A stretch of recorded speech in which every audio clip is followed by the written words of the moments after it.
고린도전서 10장 6절 말씀에 그런 일은 우리들의 거울이 되어 이렇게 말씀했고, 또 10장 11절에 가면 저희에게 당한 일이 거울이 되고 이렇게 말씀했는데, 이 두 구절 말씀을 이번에 개역 개정판 성경에서는 본복이라고 번역을 했습니다.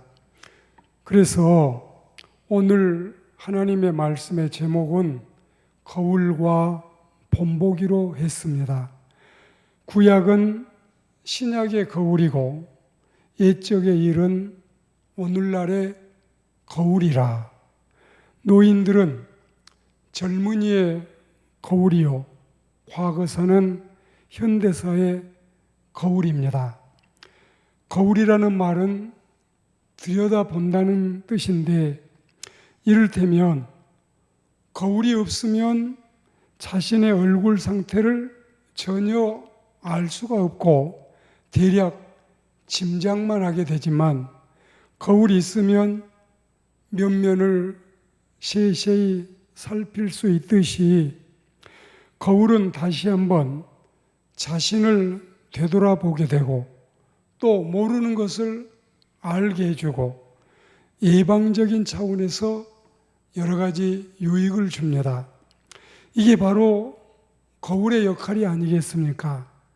마치 운전자가 어떤 길을 운전해 갈 때 이정표도 없고 안내 표지판도 없고 인솔자도 없는 것은 마치도 거울이 없는 상황과 같다고 한다면, 이와 반대로 이정표가 걸려 있고 또 분명한 방향을 지시하는 여러 가지 판이 안내를 하고 있고, 그리고 위험한 길이나 굽은 길, 낙석의 위험의 가능성을 알려주는 표지판, 친절한 안내원이 준비되어 있는 것과 같겠습니다. 그런 면에서 거울이 있다 혹은 거울이 없다, 본보기가 있고 본보기가 없다고 하는 것은 커다란 차이가 있지요. 욥은 고난을 당할 때 자신을 비추어 볼 수 있는 거울이 없는 상태에서 고독한 고난을 당했어요. 참으로 고독한 고난. 과거에 이런 사람이 예시되지 않는, 과거에 이런 쓰라림과 고통을 당했던 사람이 없는 상태에서 고난을 당했습니다. 그러나 오늘날 고난받는 신자들은 그 욥이 우리들의 거울이 돼서 비록 고난을 당해도 하나님께서 이길 수 있는 힘을 주시고 피할 길도 주시고, 또 고난 후에는 그 시험을 잘 참고 견디고 인내하면 갑절의 축복을 내려주시는 그런 하나님을 바라볼 수 있기 때문에, 당시 고난을 당해도 거울이 없었던 욥과는 전혀 다른, 어쩌면 우리는 훨씬 더 나은 위치에서 의연히 떨쳐 이길 수 있는 은혜를 힘입게 되는 것입니다. 거울은 본보기와 같은 말로 이해를 하라고 했으니까 어디에는 거울이고 어디에는 본보기니까 같은 뜻이지요.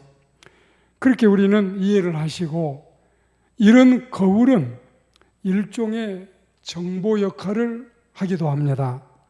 그러므로 구약 시대에 거울이 없었던 사람들보다 신약 시대에는 구약이라는 거울이 있는 사람들이기 때문에 넘어짐이나 실수도 적어야 되고, 당연히 실패보다는 성공이 많아야 되겠지요. 장애물 통과 경기에서 앞서간 선수가 그렇게 하면은 넘어지고 감점을 당한다는 사실을 뻔히 알면서도 자신도 앞에 갔던 선수처럼 똑같은 코스에서 또 감점을 당한다면 바보 아니겠어요?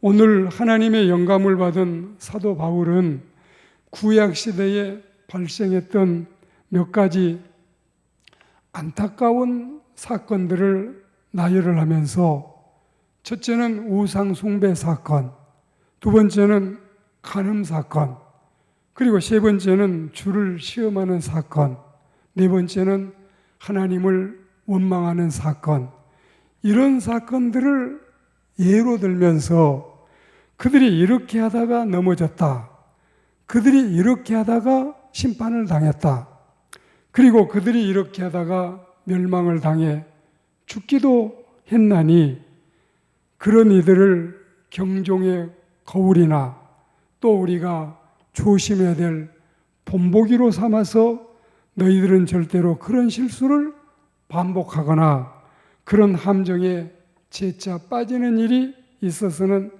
안 된다는 사실을 단호히 우리에게 경고하고 있는 것입니다. 그러면 우리에게 거울이 될 그들의 실패 원인이 뭘까요? 첫째는 어떤 이들이 우상 숭배하다가 망했으니 너희들은 우상 숭배자가 되지 말아라. 이 기록이 본문에는 없지만 출애굽기 32장 6절과 고린도전서 10장 7절이 같은 사건임을 우리에게 알려주고 있습니다. 이 때문에 모세의 애절한 기도가 있음에도 불구하고 이 사건 때문에 3,000명 가량이 죽임을 당하게 됩니다. 두 번째는 어떤 사건이 거울이 되는가? 저희 중에 어떤 이들이 간음하다가 하루에 23,000명이 죽었나니 우리는 저희와 같이 간음하지 말자. 이게 본보기지요. 그리고 세 번째는 또 저희 중에 어떤 애들이 주를 시험하다가 뱀에 물려 멸망하였나니 이걸 본보기로 삼아서 우리는 저희와 같이 시험하지 말자. 시험할 사람을 시험해야지 하나님을 시험하다가는 큰일 난다는 사실을 알아야 되겠습니다.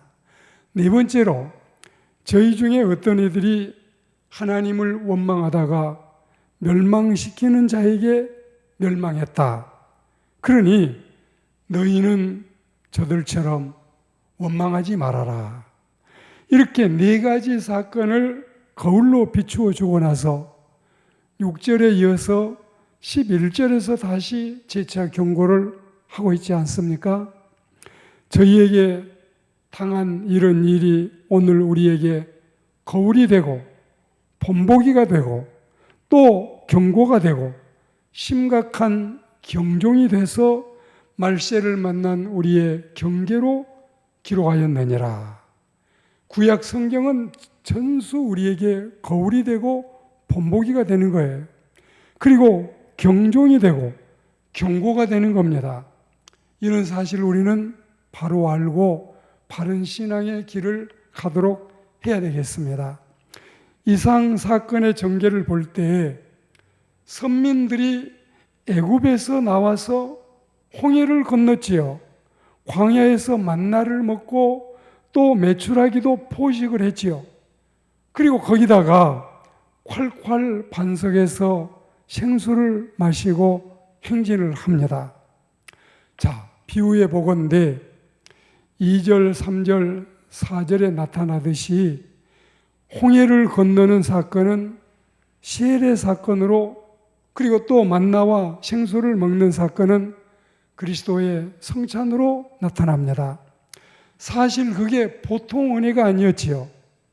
앞에는 홍해, 뒤에는 애굽 군대, 좌우에는 광야, 진퇴양난, 사면초가의 죽음의 기로에서 하늘로 증발을 하랴, 땅으로 꺼져 내리랴.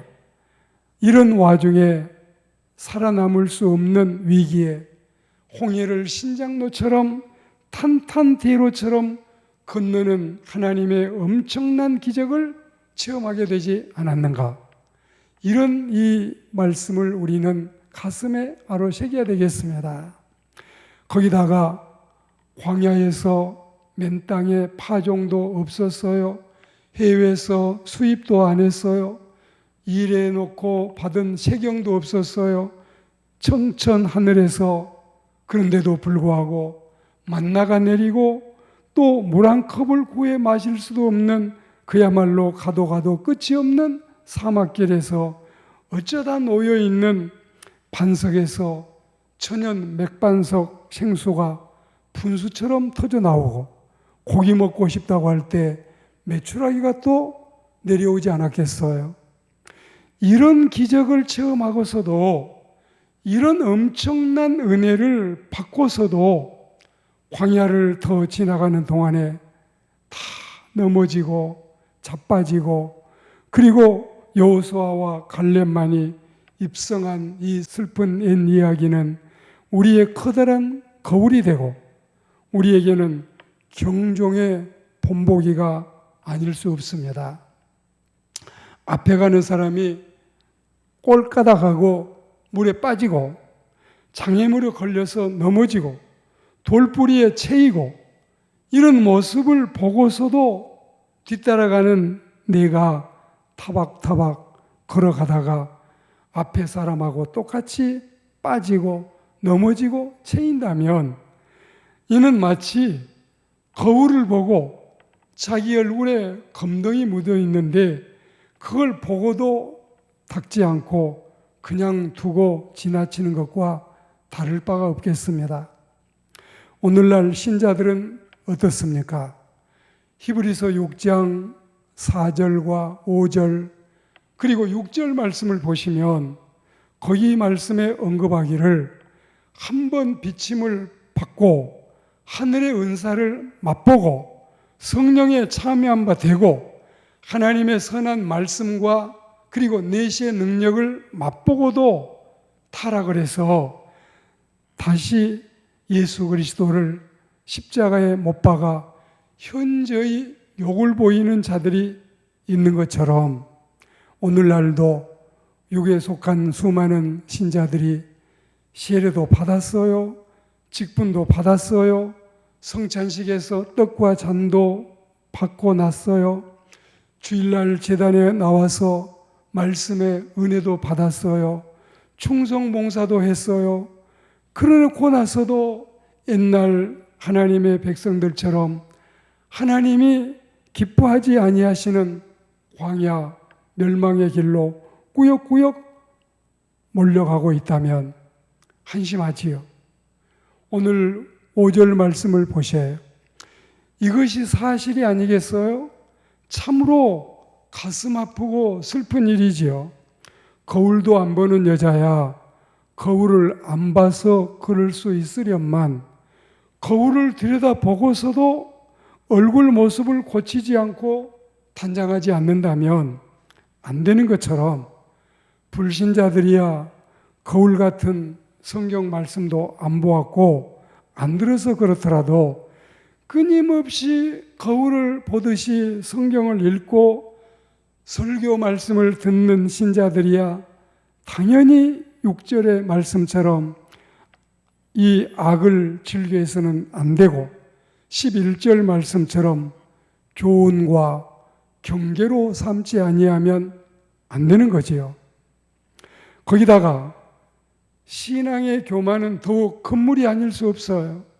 12절 말씀에 그런즉 선줄로 생각하는 자는 넘어질까 조심하라 말씀했는데, 마치 누가복음에 나와서 자랑하는 바리새파 사람들처럼 그렇게 기도하면 안 되는 겁니다.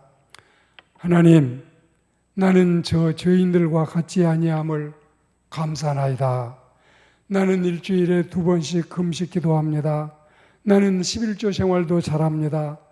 이런 식으로 신앙적인 우월감과 신앙적인 자만심과 그리고 율법적인 만족함에 사로잡혀서 자기가 선줄로 생각하는 자는 넘어질까를 조심해야 되는 것입니다. 첫째로 교만해서 넘어지지 않도록 조심해야 되고, 두 번째로 세상의 유혹 앞에 넘어질까 조심해야 되고, 세 번째로 불평하고 원망하다가 넘어지지 않도록 해야 되고, 네 번째로 우상 숭배하고 범죄하다가 넘어지지 않도록 해야 되겠습니다. 세상살이도 예외는 아니지만 신앙생활에 무서운 고비가 있는데, 이런 것들이 바로 크나큰 고비가 아닐 수 없어요. 첫째는 교만의 고비, 둘째는 유혹의 고비, 세 번째는 원망의 고비, 네 번째는 우상 숭배의 고비. 이런 고비가 하나님을 믿는 신자들 앞에도 있는 것입니다. 이 고비를 우리는 잘 넘어가야 되겠어요. 앞선 사람이 거울이 되고, 성경이 거울이 되고, 과거 역사가 본보기가 되고, 지나온 발자취도 본보기가 되고, 신문이나 방송의 뉴스도 거울이 되고, 이럴 때 초신자들에게는 두려움이나 낙심이나 의심, 박해 등이 고비라고 한다면, 교만이나 유혹이나 원망이나 우상 등은 오래 믿는 신자들일수록 또 이것이 큰 고비가 아닐 수 없는 것입니다. 오늘 말씀을 맺겠습니다. 우리는 거울도 이제는 웬만큼 볼 만큼 본 것 같아요. 말씀도 웬만큼 들을 만큼 들었어요. 은혜도 웬만큼 받을 만큼 받았어요. 그러니 삶 속에서 효과가 나타나야지, 꽃이 피어야지, 결실을 해서 열매가 있어야지, 그런 이 은혜를 누리고 살아야 되는데, 같은 범죄, 같은 실수, 같은 허물이 반복돼서는 안 되는 것입니다. 절대로 우리는 디오드레베를 본받지 말고 데메드리오를 본받아야 되겠고, 절대로 우리는 벌받는 사람 편에 서지 말고 꼭 복받는 대열에 서서 천성 가는 기독도처럼 힘차게 천성을 향해 전진하는 신실한 그리스도인들이 다 되시기를 주의 이름으로 축복합니다. 아멘.